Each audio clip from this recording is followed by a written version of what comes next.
दोस्तों, बुद्ध की सीख सिर्फ किताबों तक सीमित नहीं है। वो तो हर उस इंसान के लिए है जो अपने जीवन में सच्चा सुख, सच्चा ज्ञान और शांति पाना चाहता है। बहुत समय पहले की बात है। एक गांव था जहां हर व्यक्ति अपने दुखों से परेशान था। कोई गरीबी से जूझ रहा था, कोई अपनों से ठगा हुआ महसूस कर रहा था, कोई अपनों के चले जाने का गम लिए जी रहा था। इसी गांव में एक लड़का रहता था, नाम था आदित्य। आदित्य बचपन से ही चुपचाप रहने वाला लड़का था। वह अक्सर अकेले में बैठा करता और सोचता, अगर सब कुछ खो ही जाना है, अगर हर रिश्ता एक दिन छूट जाना है, तो फिर इस जीवन का मतलब क्या है। एक दिन गांव में खबर फैली, पास के नगर में कोई बुद्ध नाम के सन्यासी आए हैं जो ज्ञान की बात करते हैं। आदित्य ने मन बना लिया कि वो जाएगा। वह उस सभा में पहुंचा जहां भगवान बुद्ध ध्यान की मुद्रा में बैठे थे। उनका चेहरा शांत था, जैसे कोई भी बात उन्हें विचलित नहीं कर सकती थी। आदित्य ने जाकर प्रश्न पूछा, भगवान, क्या इस संसार में कोई ऐसा सुख है जो कभी छिनता नहीं? क्या कोई ऐसा प्रेम है जो कभी टूटता नहीं? क्या कोई ऐसा ज्ञान है जो कभी पुराना नहीं होता? बुद्ध मुस्कराए। उन्होंने अपनी आंखें खोलीं और बोले, जो कुछ भी तुम्हें बाहर दिखाई दे रहा है, वो सब नश्वर है। न रिश्ते टिकते हैं, न धन, न रूप, न यश। लेकिन जो भीतर है, तुम्हारा ध्यान, तुम्हारा साक्षी भाव, तुम्हारी करुणा, वही सच्चा सुख है।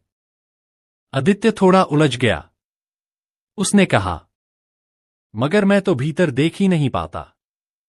मेरा मन हमेशा या तो अतीत की यादों में डूबा रहता है या भविष्य की चिंता में उलझा रहता है। बुद्ध ने कहा, मन तुम्हारा सेवक है, मालिक नहीं। उसे आदेश दो, उसे रोको।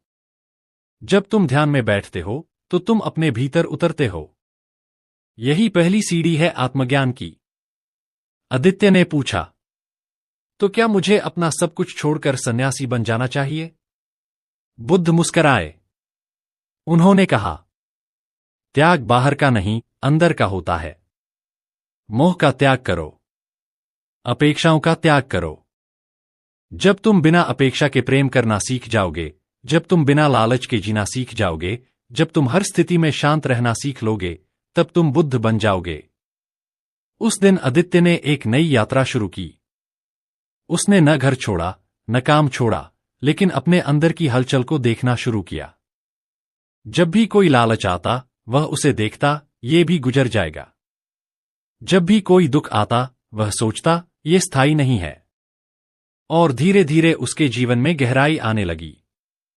कुछ सालों बाद गांव के लोग कहते, आदित्य से मिलो, वह अब पहले जैसा नहीं रहा। उसके पास बैठो तो मन शांत हो जाता है। वो आदित्य, जो एक समय अपने सवालों में उलझा हुआ था, अब खुद एक उत्तर बन गया था। बुद्ध की सीख यही है साथियों, कि जीवन को बाहर नहीं, भीतर समझो। जो आता है, वह जाएगा। जो गया, वह इसलिए गया ताकि कुछ नया आ सके। और जो सच्चा है, वो तुम्हारे अंदर है, प्रेम, ध्यान, करुणा। अगर आपको यह कहानी अच्छी लगी तो बताइए, क्या आप भी आदित्य की तरह भीतर की यात्रा शुरू करना चाहेंगे?